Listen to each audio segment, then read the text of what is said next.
pagi, salam sejahtera dan salam sehat untuk kita semua. Ya, sebelumnya Bapak mengingatkan bahwa Bapak membuat video ini agar bisa menambah pengetahuan kalian dan juga menambah apa yang sudah dijabarkan di materi di Google yang Bapak bagikan di Google Classroom. Ya, inilah semacam separuh kata dari Bapak. Tolong segera setelah ini nanti absen dan kita ujian pada hari ini, dan ujiannya ini adalah pertama adalah ujian tulisan, dimana tulisan itu nanti ya akan Bapak terangkan ya lagi ya, hanya inilah untuk dan juga ujian lisan. Terutama ujian lisan nanti ya, titik poinnya adalah bahwa Anda sekalian nanti mengirim video seperti ini dan menghafalkan materi yang Bapak bagikan di Google Classroom, ataupun nanti Bapak terangkan setelah mata pembuka ini atau setelah video pembuka ini. Ya, ini masih video pembuka, nanti ada video lanjutannya. Nanti tolong Anda sekalian agar mengirim video seperti ini dan mengutarakan materi yang Bapak bagikan secara menghafal. Udah itu baru analisakan bagaimana pendapatmu jika ada pertanyaan menganalisa, ya analisakan dan jabarkan dan apa kesimpulanmu tentang materi yang Bapak bagikan. Jadi ada dua ujian ya anak-anak ya, ada dua ujian, yaitu pertama ujian tulisan, yang kedua ujian lisan. Jadi yang ini Bapak jabarkan adalah ujian nomor 2 ya, itu ujian tulisan. Jadi anak-anak sekalian tolong segera mengirim video materi hafalannya yang Bapak bagian ada 2, nanti setiap pelajaran ada 2. Jadi setiap Anda mengirim semuanya ini, kirim ke GC ya, videonya ke GC ataupun ke WA group ya, WA group ya, ataupun melalui Japri atau videonya ya. Tapi kalau bisa sih kirim aja ke GC, kalau nggak bisa ya WA group videonya. Tapi kalau ujian tulisannya kirim seperti biasa ke Google Classroom. Kalau seandainya video nggak bisa dikirim ke GC, videonya kirim ke WA group. Oke. Tapi kalau ujian tulisan ya seperti biasa kirim melalui Google Classroom. Oke, jangan lupa untuk mengirim absennya dan mengirim ujiannya ke Google Classroom, dan juga jangan lupa untuk like dan mengkomen dengan subscribe. Komennya ya berisi pertanyaan-pertanyaan biar bisa Bapak jawab di YouTube channel Bapak. Oke, ataupun melalui WA group kalau ada pertanyaan sulit. Oke, itulah dia ya, saksikan videonya baik nanti sejarah peminatan, sejarah wajib kelas 12 dan juga kelas 11. Oke, sekian, terima kasih, selamat pagi, salam sejahtera untuk kita semua. Oke, selamat pagi anak-anak sekalian, selamat pagi dan juga salam sejahtera dan salam sehat untuk kita semua. Adapun di pagi hari ini Bapak akan menerangkan tentang apa ujian evaluasi khusus. Ujian evaluasi ini adalah ujian untuk mengevaluasi secara khusus untuk satu semester ini, untuk persiapan nanti ke depannya menambah nilai ujian semester, dan juga bagi yang belum mengirim ujian mid juga ya sebagai temannya, digantinya ya sebagai teman-temannya lah ya. Jadi ini dia silakan untuk menulis nama di kertasnya, kelas, mata pelajaran sejarah wajib, soal esai, apa tujuan dibentuknya ini ya, ini dia, inilah soal-soalnya. Dan juga tolong Anda sekalian agar mengirim itu dengan memfoto, memfoto seperti ini ya, fotolah seperti ini. Inilah ujiannya ya, ujian tulisannya, fotolah seperti ini. Dan juga ada nanti di Google Classroom bikin foto satu biji ini, tolong agar dikirim satu biji ini, dikirim ya ke Google Classroom atau foto satu ini. Jadi ada 2 foto dikirim ke Google Classroom Ananda sekalian. Jadi ingat ya Ananda sekalian, untuk mengirim pertama itu fotonya ya, fotokan, kerjain dulu, baru fotokan dirimu, baru screenshotkan, yaitu kirim ke melalui GC seperti biasa, seperti yang kalian lakukan selama ujian Meet ya, dan juga itu nanti dilakukan oleh di ujian semester.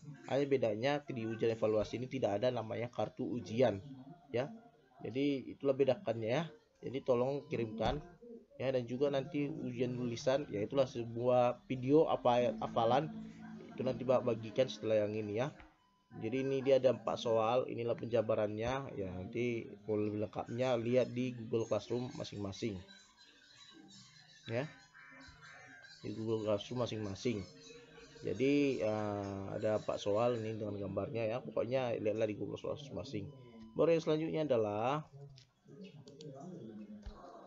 ini dia materi hafalannya ya. Kalau agak nampak sebelah ini ya, 2 materi ini secara orde baru dan perbedaan setiap pemilu yang diselenggarakan oleh pemerintah, baik pemilu awal kemerdekaan hingga pemilu terakhir. Jadi Anda sekalian tolong menghafalkan materinya, dan juga tolong dulu selain menghafal, tolong jabarkan apa yang dimaksud dengan orde baru.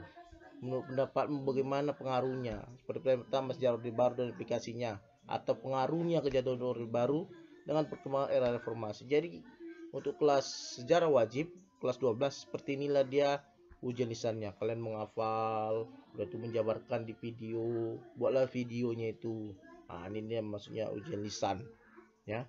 Baru perbedaan setiap pemilu. Perbedaan setiap pemilu itu Anda hafalkan pemilu berapa, diadakan tahun berapa ya.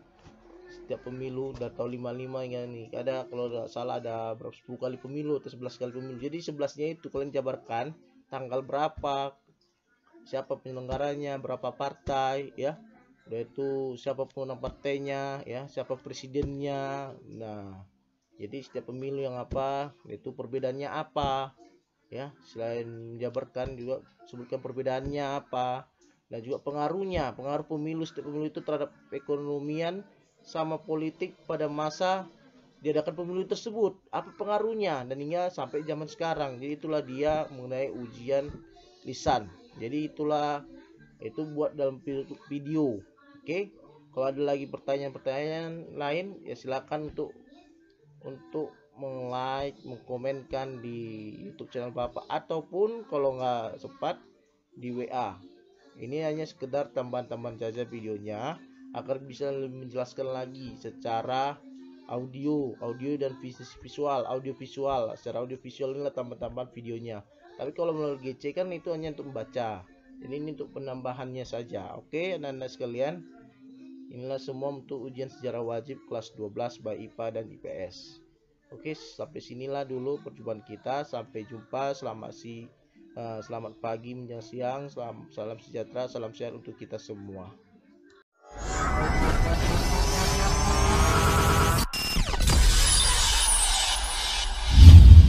Welcome to our channel. The Smiling General dan Bapak Pembangunan. Begitulah 2 julukan yang melekat kepada penguasa Orde Baru Jenderal H.M. Soeharto. Di balik semua catatan kelam tentang Presiden kedua Republik Indonesia ini, kita sepertinya juga perlu untuk mengetahui sejumlah kebaikan atau hal positif di masa pemerintahan Presiden Soeharto. Apa saja? Simaklah ulasan kami. Tapi sebelum lanjut, kami ingatkan kembali untuk subscribe channel ini dan aktifkan lonceng notifikasi kamu untuk mendapatkan video edukatif dari Data Fakta.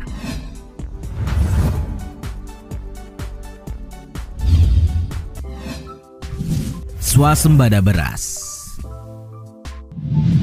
Apa kalian tahu kalau di konferensi ke-23 Food and Agriculture Organization atau FAO yang dihelat di Roma, Italia pada 14 November 1985, Direktur Jenderal FAO, Dr. Edward Salma mengundang khusus Presiden Soeharto untuk berpidato?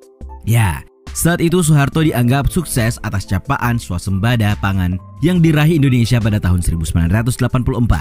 Tidak cuma itu, hebatnya dalam agenda tersebut, Soeharto atas nama rakyat Indonesia juga menyerahkan bantuan berupa 100.000 ton padi untuk korban kelaparan di sejumlah negara Afrika. Katanya menurut Direktur FAO, Edward Sauma, Soeharto sukses menyusun kebijakan pangan yang berujung swasembada pada tahun 1984 dan menjaga stabilitas ketahanan pangan setidaknya hingga tahun 1986 ketika Sauma berkunjung ke Jakarta. Karena itu saat datang ke Jakarta, Sauma atas nama FAO menyerahkan penghargaan berupa medali emas dengan gambar timbul Pak Harto di satu sisi dan gambar petani sedang menanam padi beserta tulisan From Rice Importer to Self-Sufficiency di sisi keping yang lain. Tapi tetap ya, ada sejumlah kritik atau catatan terhadap prestasi swasembada ini. Nanti kita ulas.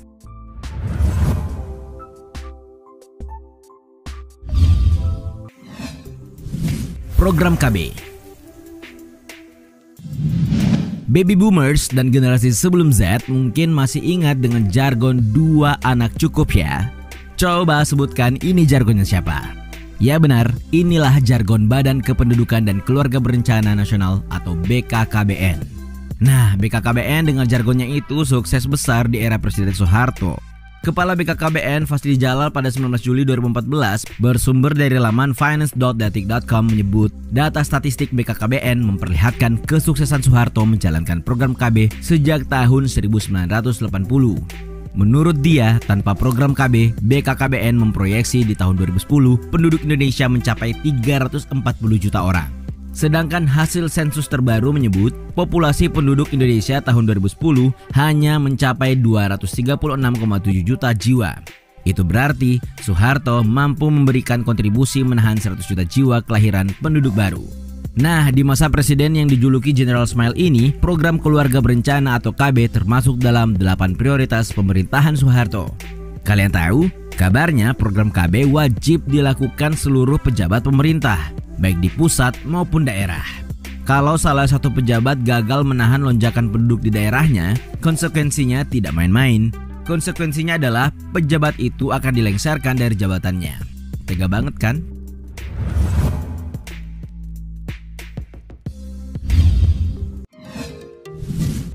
Pembagian susu. Kids zaman old, ayo ngacung. Nah, apa yang kalian ingat dari masa sekolah kalian selain berbaris depan kelas untuk bersakuku dan menghafal 36 butir pengamalan Pancasila? Bagaimana dengan meminum susu kotak pembagian guru kalian? Masih ingatkah? Ya, di era Orde Baru, era tahun 80-an hingga 90-an, para pelajar SD dan SMP masih bisa merasakan minum susu yang diberikan secara gratis oleh pihak sekolah. Pembagian susu ini ada yang 1 bulan sekali, 2 bulan sekali, dan ada juga yang per 3 bulan sekali. Ya, presiden yang disebut-sebut sebagai bapak pembangunan ini katanya memang cukup concern dengan gizi dan kesehatan anak-anak negeri ini. Tidak cuma bagi-bagi susu, Soeharto juga mencanangkan program dan menggiatkan senam kesegaran jasmani. Ya, SKJ. Apa kalian masih ingat bagaimana kaset, musik, suara instruktur, dan gerakannya? Nostalgia sekali kan?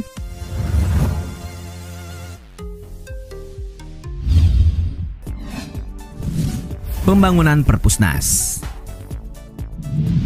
Siapa yang digawai atau gadgetnya ada aplikasi iPusnas? Ya, inilah startup atau aplikasi yang menyediakan buku digital gratis dari Perpustakaan Nasional atau Perpusnas Republik Indonesia. Nah, bisa dibilang kalau berdirinya Perpusnas ini tidak lepas dari jasa Presiden Soeharto. Selain karena Perpusnas berdiri saat masa pemerintahan Pak Harto yang saat itu Menteri Pendidikan dan Kebudayaan atau Mendikbudnya adalah Bapak Daud Yusuf, Perpusnas juga erat kaitannya dengan Ibu Negara Ibu Tien Soeharto. Kalian tahu, kalau di awal berdiri, Gedung Perpustakaan Nasional ini berpencar-pencar di 3 lokasi. Barulah beberapa tahun kemudian, atas prakarsa almarhumah Ibu Tien Soeharto, melalui Yayasan Harapan Kita yang ia pimpin, Perpustakaan Nasional memperoleh sumbangan tanah seluas 16.000 meter persegi. Gak cuma tanah luas itu, di tanah itu juga sudah ada gedung baru berlantai 9 dan sebuah bangunan yang direnovasi. Lahan yang terletak di Jalan Salemba Raya 28A Jakarta Pusat inilah yang kemudian menjadi gedung terintegrasi Perpustakaan Nasional. Oke lah ya.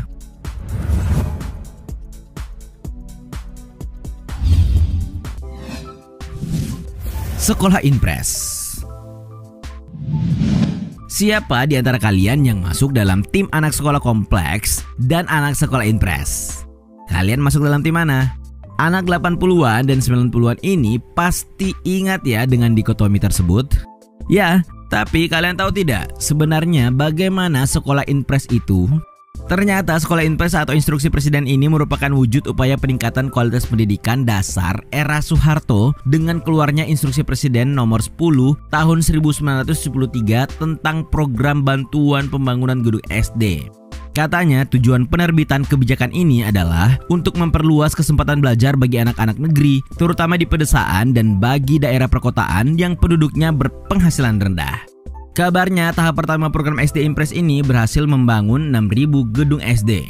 Pada periode 1982 sampai 1983, 22.600 gedung SD baru sudah berdiri. Yang hasilnya hingga periode 1993 sampai 1994 tercatat hampir 150.000 unit SD Inpres telah dibangun oleh Presiden Soeharto. Dunia ternyata mengapresiasi program sekolah Inpres Jenderal berbintang 5 ini. Nyatanya pada tahun 1984, program SD Inpresnya Pak Harto mendapatkan penghargaan Avicenna Award dari UNESCO.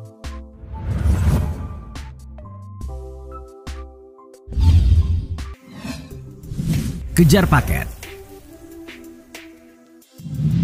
Ada yang pernah dengar program kejar di zaman Orde Baru? Ada yang tahu bagaimana wujud dari program kejar ini? Ya, inilah akronim dari program kelompok belajar untuk memberantas buta aksara. Karena saat itu masih banyak penduduk Indonesia yang buta huruf. Maka Presiden Soeharto mencanangkan program penuntasan buta huruf pada 16 Agustus 1978 dengan pembentukan kelompok belajar atau kejar. Kabarnya, tutor atau bimbingan setiap kelompok adalah siapa saja yang berpendidikan minimal sekolah dasar.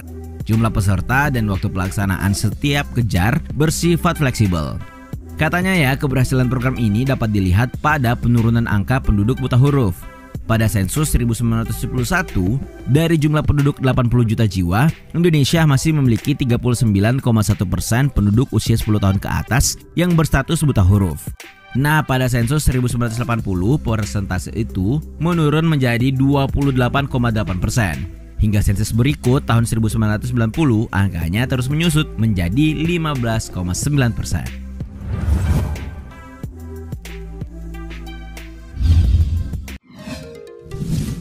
Buku Balai Pustaka. Dari mana kalian membaca kalimat "ini Budi, ini Bapak Budi"? Ya, kalian membaca kalimat legend ini di buku teks terbitan Balai Pustaka yang setiap sekolah memilikinya dan dibagikan ke seluruh siswa saat pelajaran dimulai. Ya kan? Kalimat "ini Budi" ditulis dalam buku yang disusun oleh Siti Rahmani Rauf.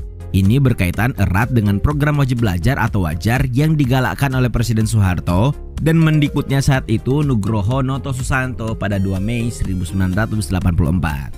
Siapa di antara kalian yang masih ingat rupa dan bau khas lemari buku teks terbitan Balai Pustaka yang dibagikan di kelas sebelum mulai pelajaran ini? Hayo angkat tangan. Itulah tadi sejumlah kebaikan di era Presiden Soeharto. Bagaimana? Apa di antara kalian ada yang rindu Soeharto?